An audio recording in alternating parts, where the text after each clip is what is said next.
মা কুইজিনে স্বাগত। এই মাছটাকে নিশ্চয়ই চিনতে পাচ্ছেন, এটা হলো ভোলা মাছ। হ্যাঁ, আমার আজকের রেসিপি এই ভোলা মাছ দিয়ে। আমি এই মাছের আজকে কটকটে ঝাল তৈরি করে দেখাবো।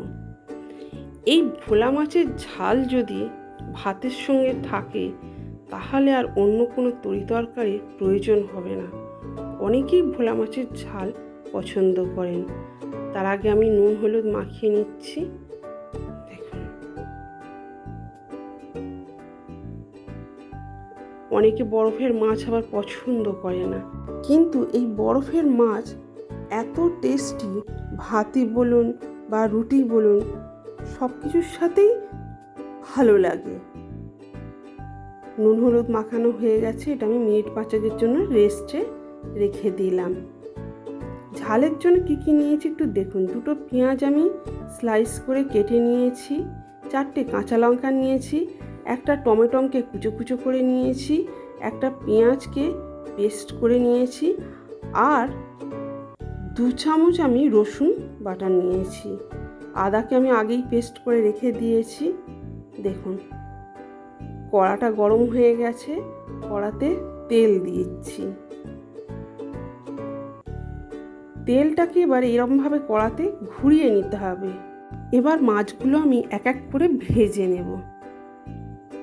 দেখুন, মাছগুলো কড়াতে দিয়ে দিচ্ছি। মাছগুলো এপিট ওপিট করে ভালো করে লালচে করে ভাজতে হবে। মাছটাকে একটু উল্টে দিলাম, মুচমুচে করে ভেজে মাছগুলো তুলে নিলাম।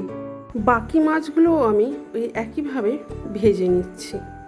দেখুন, একটু উল্টে দিলাম, মাছটা ভাজা হয়ে গেছে, তুলে নিলাম। এই তেলেতে একটু সামান্য 5 ফোড়ন দিলাম। এবার পেঁয়াজগুলো সব তুলে দিচ্ছি। পেঁয়াজটা একটু ভেজে নিয়ে কাঁচা লঙ্কা 4টে ছেড়ে দিলাম। আবার একটু নেড়ে চেড়ে এই টমেটোগুলো তুলে দিলাম। এর সাথে সাথে রসুনটাও দিয়ে দিলাম। রসুনটা ভালো করে ভাজতে হবে। পেঁয়াজটাও দিয়ে দিলাম। আদা তো আমি আগেই বেটে রেখেছিলাম, সেটাও দিয়ে দিলাম 1 চামচ। হাফ চামচ নুন দিলাম, হাফ চামচ হলুদ গুঁড়ো, 1 চামচ লঙ্কা গুঁড়ো দিয়ে দিলাম। এবার ভালো করে এটা কষতে হবে। দেখুন, কষা হয়ে গেছে। এবার আমি এটায় জল দিয়ে দিচ্ছি। পরিমাণ মতন জল দিতে হবে। আরও একটু আমি জল দিয়ে দিলাম। এবার মাছগুলো আমি সব দিয়ে দিলাম। দেখুন কেমন ফুটে উঠেছে। ভোলা মাছের ঝাল তৈরি হয়ে গেছে। এবার আমি নামিয়ে নিলাম। দেখুন, ভোলা মাছের ঝাল রেডি। আমার আজকের রেসিপি যদি আপনাদের ভালো লাগে তাহলে একটা লাইক করবেন, শেয়ারও করতে পারেন। আমার চ্যানেলের যদি নতুন ভিউয়ার্স হন সাবস্ক্রাইব করে দেবেন।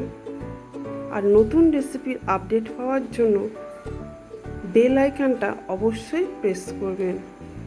ভোলা মাছের ঝাল আপনাদের জন্য রাখলাম। ভোলা মাছের ঝাল বাড়িতে তৈরি করবেন, সকলকে খাওয়াবেন।